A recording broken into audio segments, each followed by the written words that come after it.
A lot of our clients will watch it later. Just depends what their day is looking like.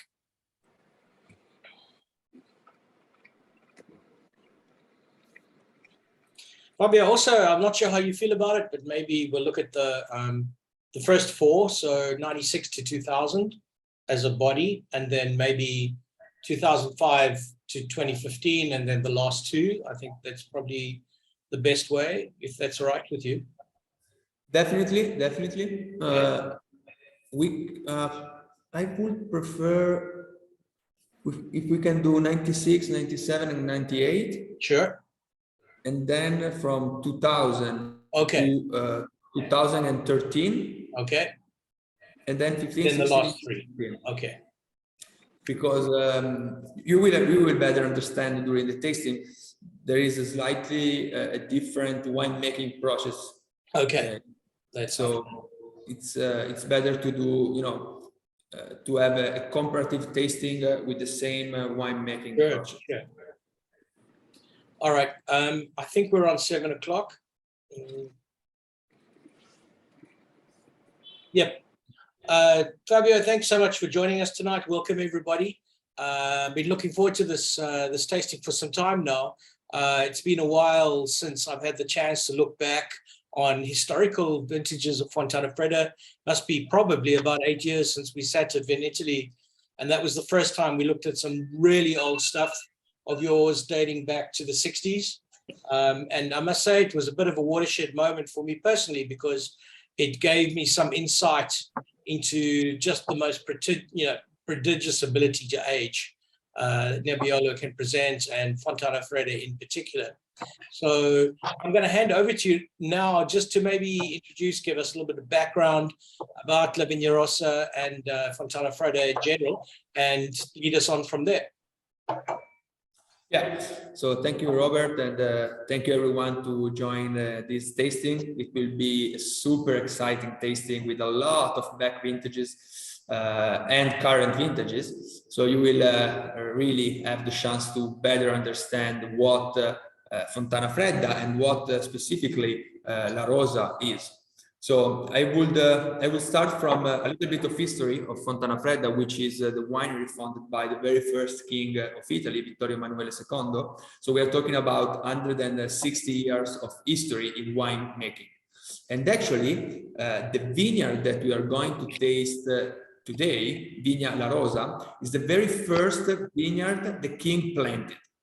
So the vineyard, the La Rosa, it was the name of the wife, and that's why it was named as La Rosa.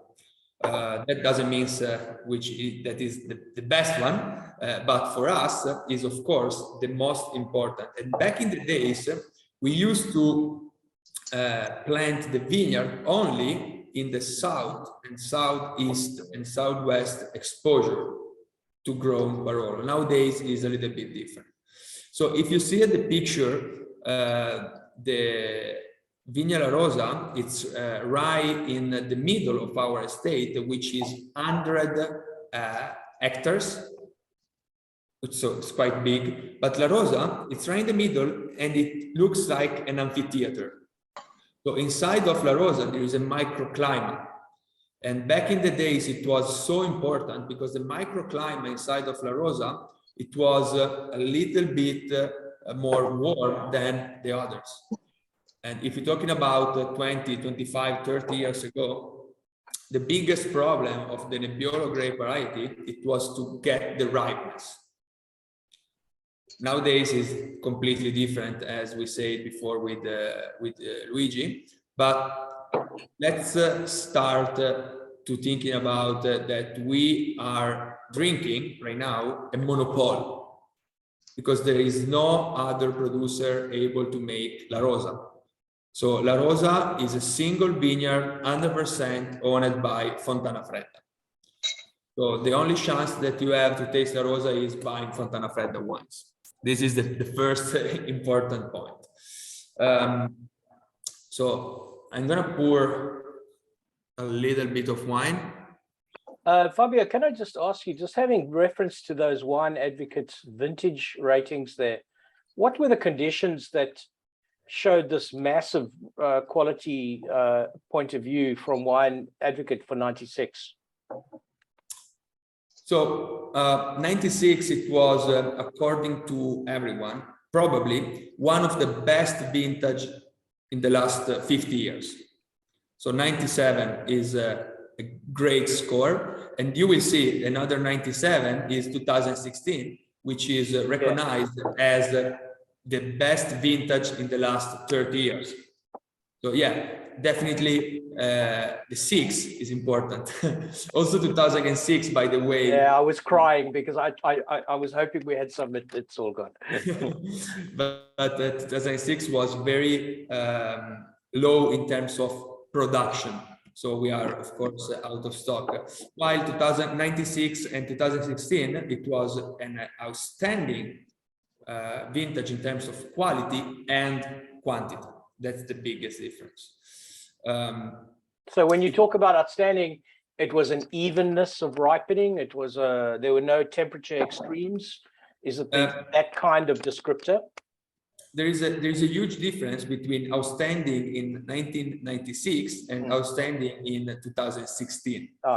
So back in 1996, outstanding means warm vintage, because the biggest problem, it was to get the ripeness of the tannins and the ripeness of the sugar.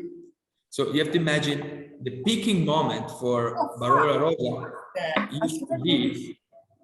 used to be the end of October 2016. We picked the grape in mid-September. Okay. So outstanding 96, warm vintage. Outstanding 2016 is rain, warm but not too warm. That's the difference, the biggest difference. So in 20 years time, that's the difference. If you're talking about 1996, you will see, I mean, it was, as I say, quite a warm vintage. The harvest was a little bit delayed than usual because of the cold spring, and the summer was a little bit longer. So the tannins that we had in 1996 are huge, big, and you can really feel that, because after they're still there. There's no question about it. That grunt, the sort of elbows are still out in rather a big way. It's interesting because for me, comparing these three vintages, the phenolics of 96 are just so rich and ripe to start with, whereas I find the phenolics for me, 98 is very interesting because it has this kind of soft, soothing, nutty component to it, which is maybe a little bit quieter. But it's interesting how the richness, the ripeness of 96 parlays into this big tannic wine underneath, versus 97 and 98 being far more subtle and sort of seems to glide. Oh no. So 1997, it was very warm vintage, and it was an early ripening. So completely different in compared to 96, where when we had a cold spring, and that's why 97 it's more approachable, I would say. More so, it was approachable since the beginning, and it is still approachable right now. So if I'm thinking about 96, I can easily age this wine for the next 10 years, no problem. Yeah, for sure. Of course. 96, 97 and 98 probably are going to, Barolo is making a wave, no? So it's growing for the first 10, 15, 20 years, and then is slowly going down. So I feel like 96 is still growing in terms of quality, while 97 and 98 are right now in the best moment, but are slowly going down in terms of quality. Right. And that makes the difference between the outstanding vintages and excellent good vintages like 97 and 98. I agree with you about the phenolic. That's for sure. Let me say that I asked you to taste 96, 97, and 98, because those vintages were made by the same winemaker with the traditional style. Ah, okay, that's very interesting. Yeah, traditional style means the winemaker was Danilo Drocco, which has been the winemaker until 2016 vintage. So traditional style in Barolo means aging the wine in big cask only, no barriques at all. So in this period, 96, 97, 98, there were a trend of aging the wine in barriques. And in this period burned the Barolo Boys trend. Yeah. So Elio Altare and friends, La Spinetta. The trend was to age the wine. No, I'm not talking a bad way about. No. It's just, I was just talking to some people last night at the dinner about Elio Altare, and my first visits to the winery, the couple of people, Lou was of course there, and I think Steve might have been as well. And she's one of the most interesting people. I'll always remember her. She has a great charisma about her, and her personality seems to translate into her wines. Absolutely. And so actually all the three wines are made in the traditional, and I would say old style, which is the traditional style. So the oak here was 100% from Slavonian. California, even though it's Slavonian oak. to me, implying a bit more fruit in the wine, and you could mess around with it more with oak, where it's not seemed like it wasn't. Sorry, I'm just muting someone who's talking. And 96, 97, I would put 96 on top of the three vintages. Few words about 98. 98 was, my personal opinion, underrated. So if we're looking about the consortium and all the scores, you see here 92. So actually very bad vintage, right? Yeah. Not from my point of view, honestly. Well, I think this 98 Fontanafredda is reaching way above that low score for Piedmonte in general. I think that's my impression of this. I'm with you. I think 97. It's interesting because the wines have changed so much in the last 8 hours since they were decanted. When I first looked at them this morning, 98, I preferred to 97, but 97 has come through so well with the extra time as a set. The one question I wanted to ask you, Fabio, before we leave these first three is, what was there a conscious decision at Fontanafredda to go towards the sort of riper style from 99 onwards, or was it just something that evolved naturally for the winery? Starting from 99 vintage, we decided to add a little bit of barriques. Okay. Because it was the trend, it was the moment. Everyone was looking for barriques. Everyone was looking for French oak. Right. So we are traditional, we are a historical producer, but we are not stupid, I would say. And we must follow the trend as well.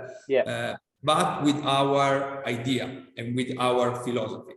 So actually from 99 to 2014, we aged the wine 80% in big cask and 20% in barriques. Okay. 1/3 new barriques, 1/3 in the first wave, and 1/3 in the second wave. Right. That's what we did from 99 to 2014 vintage. And was there any change in the first few years that we're looking at in chief winemaker? Was there anybody, a sort of maestro that was there and was no longer there, or is it one particular winemaking body? How does it work at Fontanafredda in that regard? So you have to imagine that in that period, so 96 to 2006-07, we were under the control of the Monte dei Paschi di Siena, which is a bank.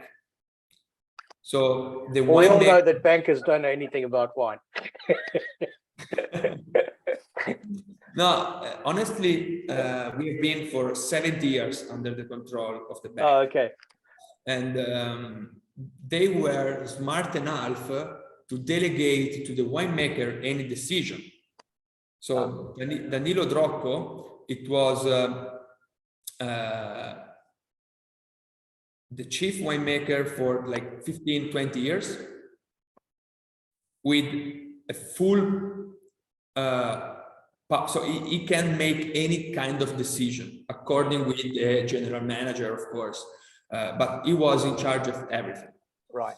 So Danilo left in 2016. So he made the 2016 vintage, and then he left, and right now we have another. He left. He's retired, actually. Right. So he didn't left. He retired. So he's still alive, in good shape, but not working anymore. Yeah. And now there is another chief winemaker. He used to work for a smaller producer and a big producer too, so a lot of different experiences, always in Piemonte. But yeah, so the winemaker Danilo, the old winemaker, he was in charge of everything, so he can decide almost everything according to the board of director, of course. Right. Okay. Let's have a look. Shall we move onwards? Yeah. So I saw a question. Oh, sorry. After 2014, in the newer vintages now, what is the barrique usage like? Okay, we are going to taste 2000 to 2013 now. Then we will taste 15, 16, and 17 at the end. From 99 to 2014, I already said the agement. From 2015 vintage until now, we are back to our traditional way to make Barolo La Rosa. So again, 100% aged in big cask only. This time, French oak. So big cask, big body, French oak. It was just to... And that difference in oak treatments, my sort of basic rule of thumb, maybe you tell me if I have it right, the French oak is going to impart increased influence of nuttiness, chestnut, spice, etc., whereas American oak goes to vanilla, coconut, and maybe some sweeter phenolics as a rule of thumb, right? Okay. 100%. You will see the new vintages, 15, 16, 17. It's very French oriented, very like Pinot Noir oriented. I would say Burgundy oriented. Don't say that, because and then the Burgundians will start, you'll start increasing your prices to match the Burgundians. That's the last thing we need. Yeah. Okay, bueno. So number 4, the 2000s. Maybe you can talk about those 4 for us. 2000 is, well, the century ended with a Barolo plenty of structure. Soft and full taste at the same time. Super intense from my point of view. And the nose, I mean, is jumping out of the glass. It's fantastic. It's amazing, honestly. It was a great vintage. Completely different in compared to, for example, 96, which was more at the beginning, more intense. But 2000 is showing probably the best right now. Definitely. I wrote a note to everybody earlier this morning. And this was the winner of the first 4 for me, the 2000. It's somehow it's cohesive, right? It has everything in the right place, and there's this quiet confidence sitting on the palate. You just know this wine is going to just evolve further and further. It's in a remarkably good position right now. I'm delighted to see that we have quite a lot of stock of the 2000, which is very good news. Yeah. It was actually a very hot year, but back in 2000, hot means good. That, just to clarify. Early harvested, like we do now, for example, but it was unusual back in 2000. But I personally believe is one of the most elegant vintage that we taste today. Yeah. That's my personal point of view. I always had great experience with the 2000 vintage, very balanced, great personality, a lot of intensity, but not aggressive. Yeah, I mean, you have this feeling that the power is there, but it's not pushing itself. It's just quietly purring. It's beautiful wine, really beautiful. It's very, very polished. I mean, the tannins are so polished from my point of view. Would you take a stab at cellaring time for this 2000? How, looking into the future, just how much more time? Generally speaking, cold vintages are very good for agement. Warm vintages, a little bit less. That's generally speaking. We will have the chance to taste in a bit 2011, which was considered not a good vintage, honestly. You see 89 there. If you look at the ratings around the world, 2011, it was not good at all. Yeah. But you will see. You will see. It was a cold vintage. It was nice question. The label design. Yeah. Thanks for asking. This was the biggest mistake Fontanafredda made during those years. You know, even opening it today, opening the wines, I thought, oh, Laura, there's something's gone wrong. We've got the wrong bloody wine here. But yeah. Sometimes happen. I have here a very nice bottle of Barolo La Rosa 1982, as you can see here. Fantastic, yeah. With the original design. So fortunately, we are back to the original design, which is, from my point of view, better than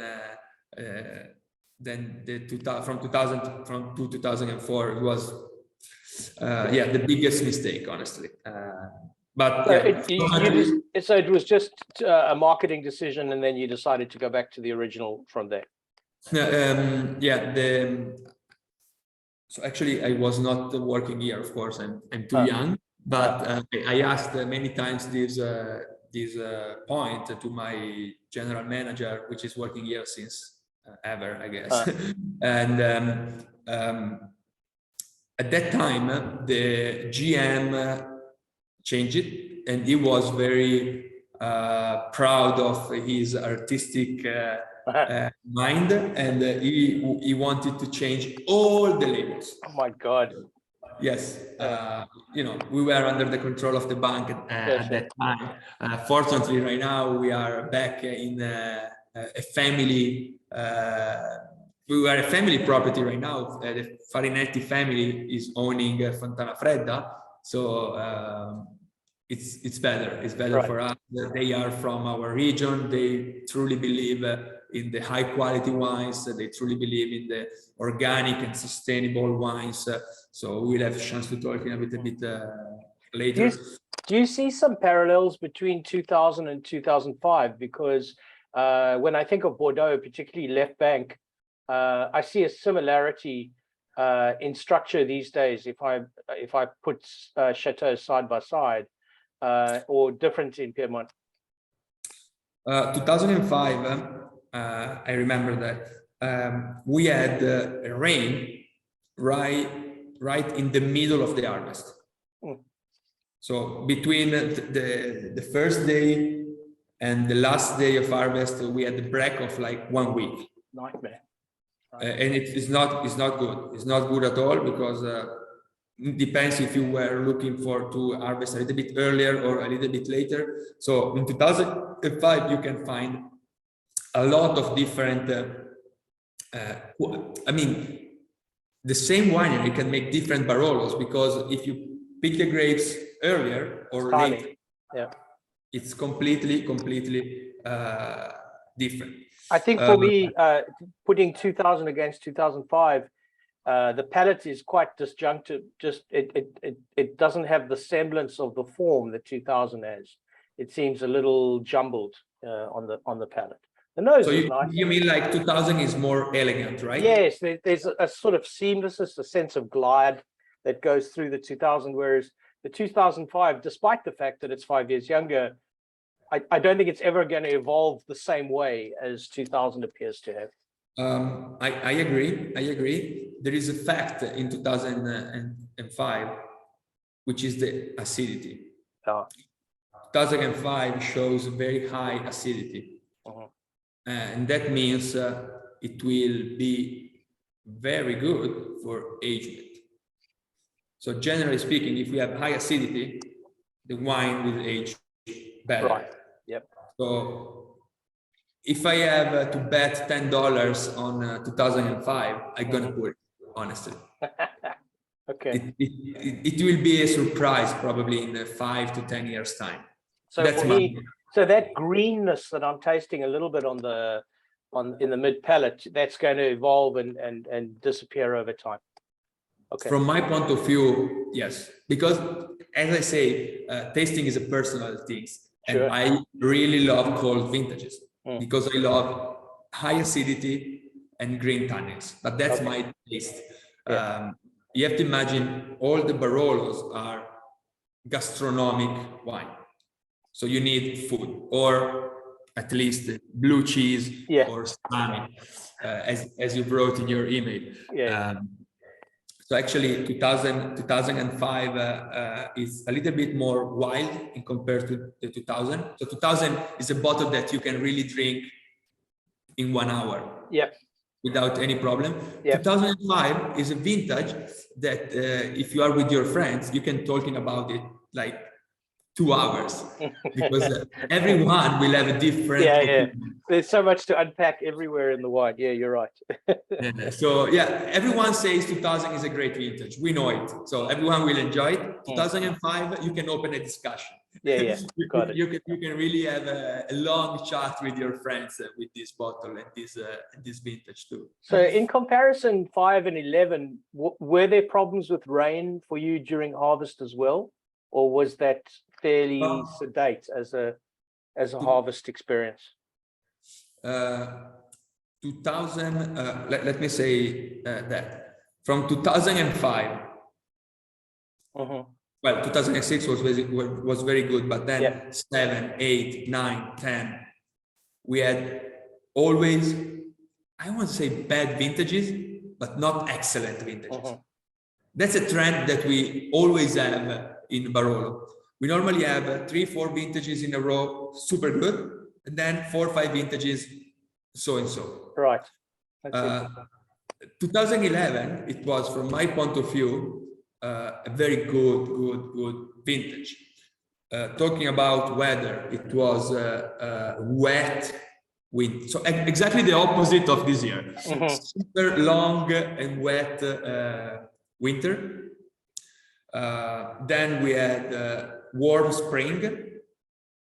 Then we had so the plant, the vineyard started to work very early, but then the summer was too hot. So a lot of rain and a lot of humidity. So it was not easy to manage in terms of agricultural. So the vineyards was very difficult. Working in the vineyards was quite expensive too, but the results was very good. Well, if I was to take a stab at it, for me, this so far is the softest, most nuanced of all the Barolo that we're looking at tonight. I hate to use the word feminine, but Monica Lana did, so maybe that's okay. But she describes this 11 as perfume, intensely perfumed and very feminine as an expression. I believe this was well, certainly of all the wines we're looking at tonight, this is the first one that Monica Lana looked at and rated for Advocate. So the scores that you see there is because of the difficulties on the vineyard. Fontanafredda didn't do very badly with the 11 from a wine advocate point of view. It got a 92, which is the median. Most of the wine advocate scores that we're looking at tonight are between 91 and 93. So this is one of the ones which I'm really interested in, because whilst the region took a pummeling from a quality point of view, Fontanafredda still produced a very good wine, albeit with a different personality from there is a very easy explanation on that.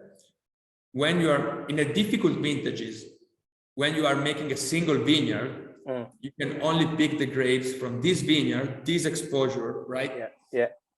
We are lucky enough to own all the vineyard, so we don't have only one exposure. Right. 3 different exposures: south, southwest, and southeast. Got it. So we are able in bad vintages to mix the grapes because we own all the vineyard. So we can mix the grapes with different exposure, and so when the vintage is good, it's good for everyone. But when the vintage is so and so, we are able to work in a different way, and nobody else can do that because we are the only one that owns 100% the vineyard. Right. So you can pick and choose what falls into La Vigna Rosa, and the rest gets declassified. And the rest is going into the Barolo Serralunga, the classic Barolo. Yeah, got it. That we make. For me, this is one of the most interesting of everything, because I'm also getting blue fruit as opposed to purple or dark fruit. It's just presenting in such a different and interesting way. I guess it speaks about my personality that I like these contrary wines, but it's something that I really like about 11. Yeah, 11 is probably one of the most, I mean, it's a wine with the full aromas in the glass. And as you said before, it's so feminine, so gentle, so soft. And that's come from this red fruit is thanks to the different exposure. Right. That's very interesting. So if you have west exposure vineyards in 2011, you cannot make this kind of fruitness. Got it. Honestly. And at the same time, the tannins are so charming because are very important. There's a sense of fusion. Yeah, you're right. It glides. It seems quite complete. It still has a bit of grip, but that's a youthfulness. It's really got a lot of time, I think. Would I be right in saying that as this wine ages down the track, it will become glassy and get that kind of crunchy crackle component to it that the really good old classic Barolos will show? Yeah. Okay. Definitely. All right, let's look at 15. So warmer or more standard vintage now, and more even from a temperature point of view? Say again? 2015, is it more of a standard vintage from a temperature point of view? 13 or 15? 15, jar number 8. Or do you want to close off at 13? Because we still have. I'm sorry, I'm leapfrogging. Sorry, jar number 7, 13. Sorry. Yeah. Number 7, 13. No, because after few vintages, so and so, 2013, it was again an outstanding vintage. I would say that it is an outstanding vintage because after so many bad vintages, some Georgia is really lost. You're coming in from the cold. That was just a joke, but actually it was a vintage characterized by irregular beginning. So the spring was not stable at all. The temperature was very different from one day to another one until May, more or less. Then from June, the weather was perfect. So we had a difficult beginning of the vintage, but then from June, everything was perfect. So we picked the grapes at the normal time, so end of September, beginning of October. So the temperature it was perfect, and this helped a lot to develop the concentration and the characteristic of the phenolic compounds. Yeah, there's definitely comparing 11 to 13. There's definitely this depth, right? There's just layers and layers and layers more. It's rounder and fuller and richer in the mid palate. More elegant, more fine. Yeah, really delicious. And also the aging potential of 13 is huge. I mean, you can feel it is still young. Yeah. I mean, you can easily put the bar in the cellar and forget it for the next 10 years. Yeah, yeah. I have a problem with that as a principle, but I can see your point of view. It'd have to be locked up for me. There is a point that I want to, that all the old wine producers or the experienced winemakers says about 2013. 2013 is a rare example of the classic Barolo. So the new classic Barolo? Or the original classic? The original classic Barolo. Got it. Okay. That's what all the old winemakers say. Right. When you drink 2013, you can really feel what Barolo was also 20, 30, 40 years ago. Very interesting. Yeah. So it's a good vintage, of course. It's super important with this kind of vintages to open a bottle. So if you have a case, open every 2-3 years a bottle in order to see the evolution, because I believe it's so linear. So there is a perfect evolution of the Barolo, which is important, because you will see right now, of course, you are tasting almost 10 years old wine, and you can really feel it's still super young. Yeah, there's this impression of a coiled spring still, right? It's just really compact and not even close to opening it, but super impressive as a vintage. And then looking at the Advocate scores, sort of median range 93. It also got the highest score that we're seeing tonight from Monica Lana of 93 points. She's rated it higher than she rates the 16, which is super interesting, because when I do the research in 16 with other wine tasters, much higher. So it's quite interesting. We'll talk about that a little bit later, but there's definitely a polarization of opinion between Monica and Decanter, for example, or Spectator for 2016. So we'll talk about that in a bit. Yeah, we were talking about it, definitely. Okay, so you wanted us to put 15, 16, 17 together. Is maybe you can talk a bit about that now? Exactly. So 15, 16, 17, three vintages in a row, starting from 15, as I say at the beginning, we changed it again, our style. So again, big cask only, French oak. This will make a huge difference. You will see.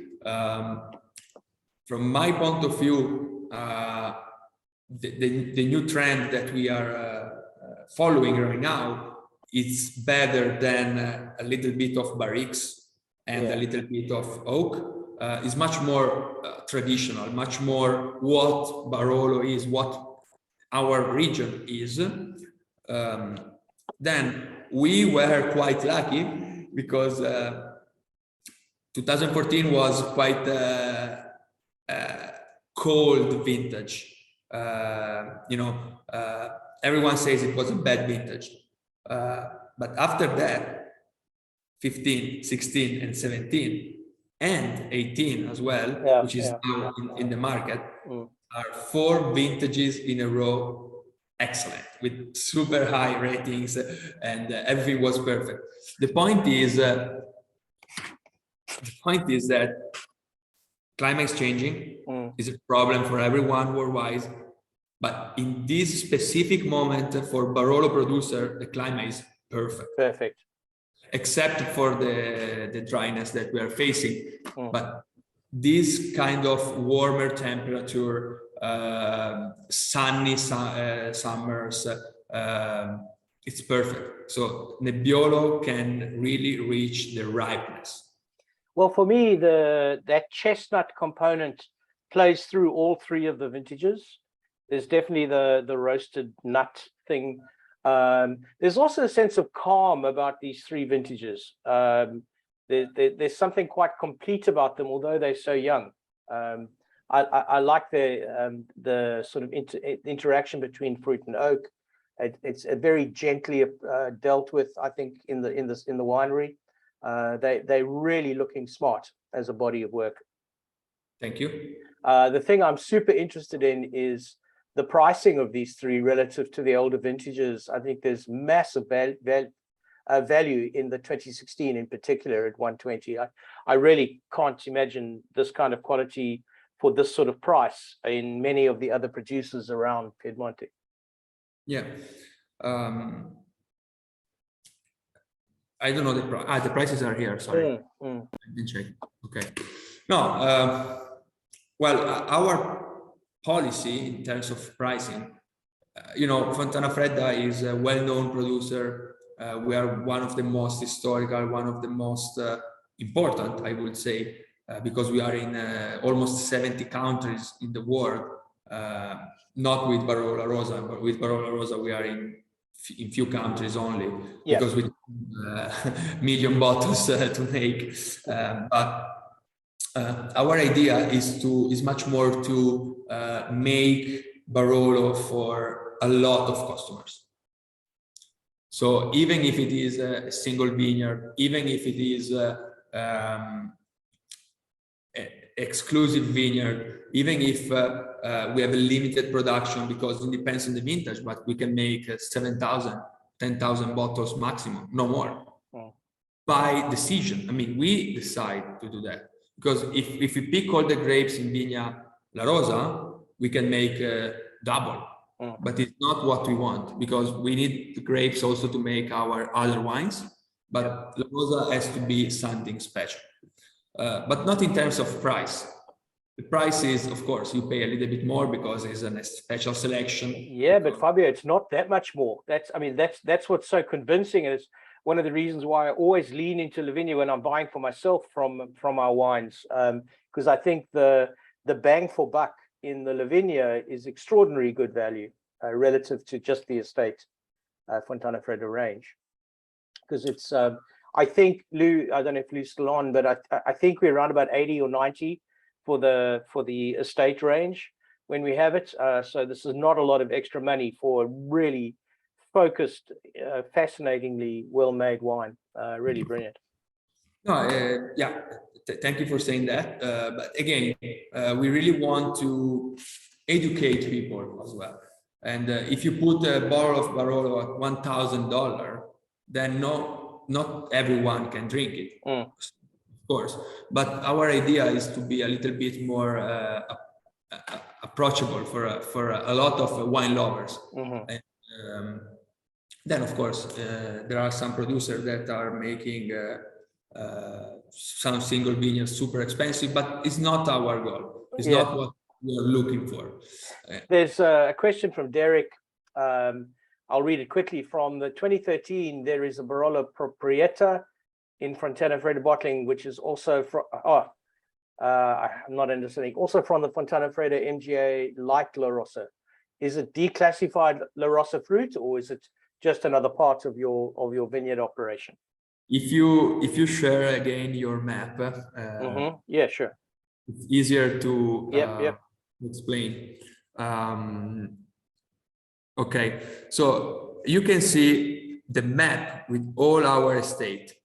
Okay, so all the colored vineyards are our estate, and as you can see, there are 1, 2, 3, 4, 5, 6 different vineyards. Yeah. But the MGA, it's called Fontanafredda. So Fontanafredda is not only the name of the winery, but Fontanafredda is the name of the crew, like Cannubi. Got it. Rionda or Boscia. Yeah. So the Barolo MGA, Proprietà in Fontanafredda, is a blend of the grapes growing in every different vineyard. So it's not declassified, it's just just the grapes are coming. We source the grape from different vineyards, 100% owned by us, of course. But La Rosa is inside of the MGA Fontanafredda, but is a specific vineyard. I hope I That clarified. answers the question. Yeah, that's I didn't think that through. That's very interesting. Yeah, it's okay, good. Well, so are there any more questions from everybody? Anybody tonight? Hold on, Rob.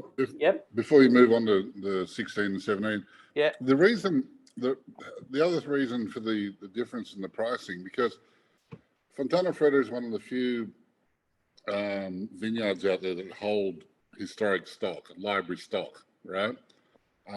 Because of that, with every year, as the stock gets older, it also becomes increasingly rarer. I mean, 1996 is more expensive because there's just less of it. And so therefore the prices that get shown to me are reflective of that.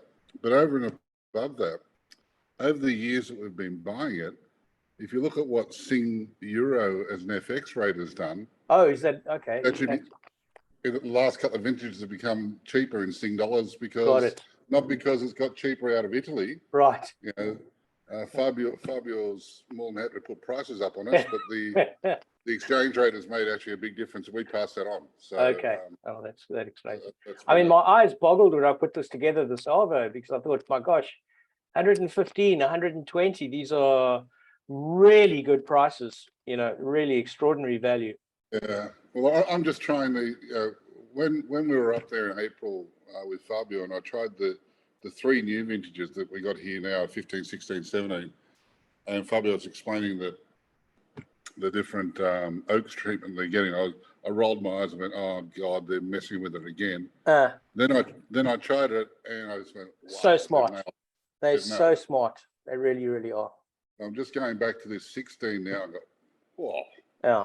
For me, there's a cohesion about these three that binds them together as a style. And like Fabio said, they're great years anyway, whereas maybe the earlier ones, there's some good and some not so good vintages. But I'm really stunned with 15, 16, 17 as a body. Anyway, sorry, I interrupted. I think we were up to the 16, so I'll let you get on with it. Yeah.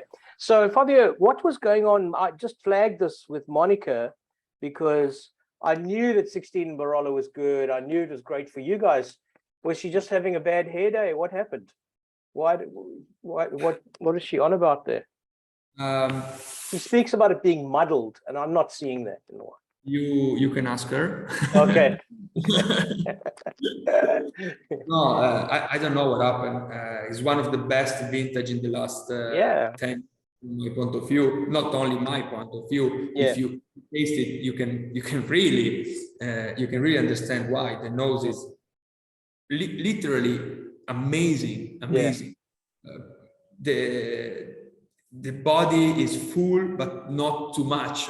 The ripe and soft at the same time. The flowers are so well balanced. So the acidity is high, so it means that it will be a good agement. But it's very pure and clean. But not that high. I mean, you can enjoy it right now. So it's a vintage that really comes once every 10, 15 years. Yeah. Before 16, I remember the 96, honestly, which was like that. Or 90 was very good, like this. Or 89 and 90, two vintages like this.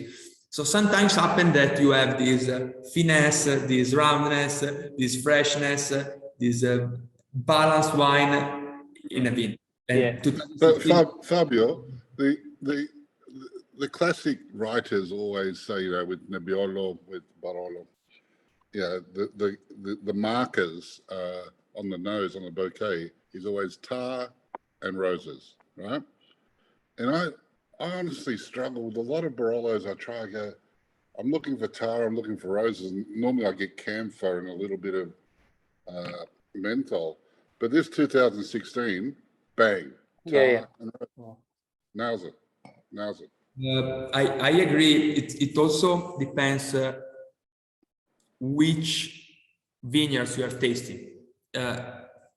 For example, if you're thinking about wines coming from Monforte, you have much more this menthol tasting, Yes. the nose especially.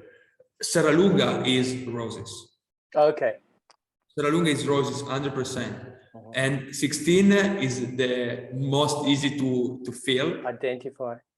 Yeah, to identify, thank you. 17 is exactly the same. And 18 is even more. It's not yet on the market. It will be, it's realized now, in those days. And actually from 2015 onwards, we are also working in the organic way in the field. Is 15 the cutoff for that, Fabio? Is that the year that you started were sort of fully organic? Yes. Right. Okay. We started, but I mean, we worked It's an evolution. Yeah. We need a couple of years Yeah. at least. So we started in 2008 because you need 10 years. Yeah. 2018, it was the first Barolo Certified.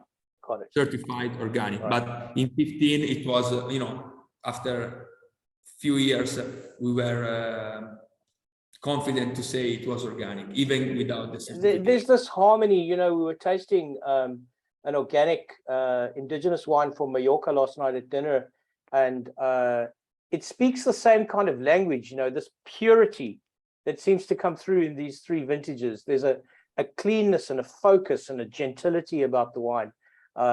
It's rather late in life that I'm becoming so obsessed about organic wine, but I'm really getting it these days, and I can see it starting to speak in these three vintages. Yeah. So 17, a little bit softer, a little bit more hesitant, I think, than 16. It's probably the way it's. Oh, there's a question on 16.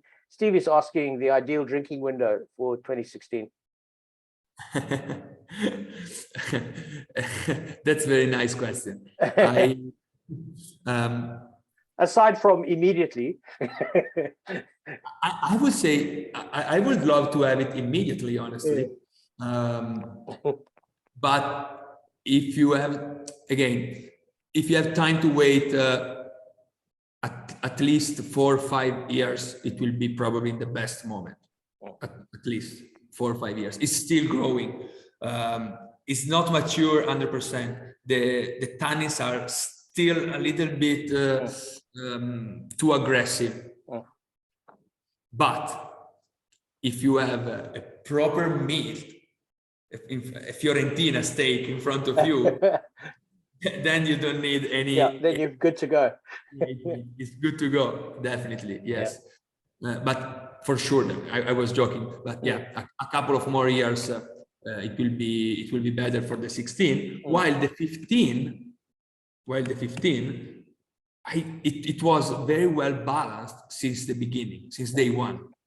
So from my point of view, 15 is more drinkable than 16 right now. So the three vintages, 15, 16, and 17, at the nose, 16 is phenomenal. So no way to have a comparison with the 15 and 17. Yeah. But if you're talking about drinkability, I'm not sure. But 15, from my point of view, should be more approachable. Yeah, that's a good call. I think that 16 takes the set, but 15 has a point of view. Definitely. There's a component in the 17 that I'm picking up, kind of like an iron. Anything I can think of is Chambol kind of component that is not showing in the others. If I was to reference Burgundy, that would be something that I'm picking up in 17 that I'm not seeing in the others. But it definitely has a very specifically different characteristic to it. Iodine. Is that it? All right. Say again. I think it's showing an element of iodine in the flavor profile. Very interesting, because very different to the 15. Super 16. different, yeah, really amazing. I know what you mean by iron, but I think it's not quite there. It's the iodine thing. It's that inky stuff. I completely agree with you. So you don't need me. You can do the master class. No, never. Luigi No. MW. WSBT. As my wife pointed out, why can't you look half as handsome as that bastard?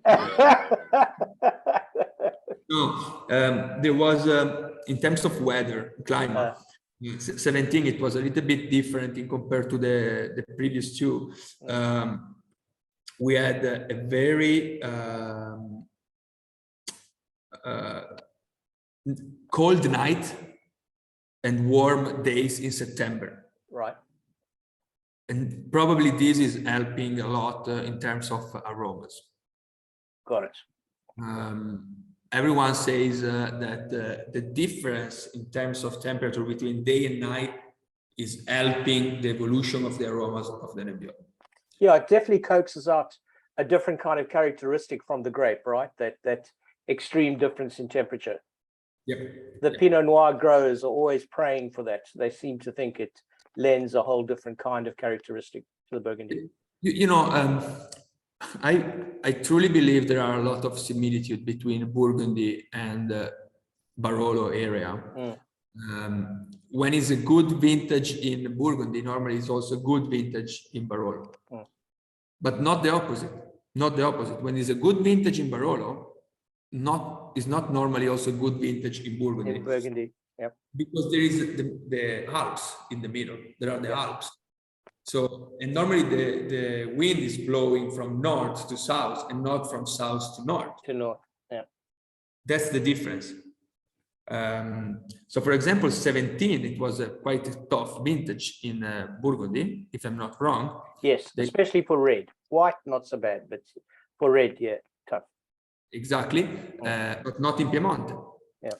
Even if the distance between Burgundy and Piemonte, it's like 100 kilometers. Yeah, it's crazy. So close, but we have a huge mountains in the middle. Yeah, yeah, but worlds apart for sure. Yeah, yeah.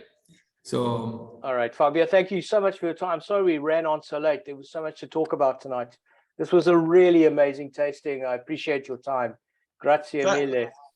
Fabio, before you go, nice to see you again. I mean, when Lou and I and Adam were there with you in, no, he's gone. No, he's there. Fabio, when we were with you in April, it was obviously incredibly dry and it carried on. What's the 2022 vintage going to look like? I mean, it's been incredibly dry for you guys up there. Is it a bust, or are you going to get some wine? We are picking the grapes in those days. So actually today they are picking Nebbiolo to make Barolo. So the quality of 2022 will be very good in terms of ripeness, of course. From my point of view, could be a little bit too jammy. I'm very scared about it. I'm scared, but I don't know yet because we are picking the grapes now. So I hope our guys in the cellar will find a way to manage that. They are normally very good on that. The technology is helping a lot, honestly. The biggest problem is the quantity. So we lost 20 to 25% of the quantity because of the dryness. So there is no juice. When we squeeze the grapes, there is no juice. And that's the problem because the price are going to be higher, that's for sure. On top of that, all the dry materials are incredibly more expensive, and the energy, the cost are, you cannot imagine. You cannot imagine 3 times more. It's unbelievable. It's unbelievable. It's something that we are really looking to. We don't know how to manage it, honestly, because for the next 2-3 years, we are facing this problem, and less production, the higher cost. I don't know. We'll see. But that's a very good segue to promote the fact that we have fixed prices for these backdated vintages, and everyone is crazy not to buy everything we've got tonight. Definitely, yes. Also for you guys, if you want to have the wine, you must buy today. Yeah, absolutely. No, for sure we're going to increase the price, but it's not Yeah. us. Everyone in Barolo will increase the price. That's for sure. For sure. Quite seriously though, I mean, over the last 6 weeks, the discussions I've been having about next vintage with wineries across the whole of Italy, it's the same story. The power cost, I don't think we in Singapore can quite understand what's happened in Europe. It's the electricity cost has gone bananas. It really has. Well, when Angela Merkel decided that she would entrust the entire European energy policy to Vladimir Putin because he's such a nice man, what could possibly go wrong? There was apparently some downside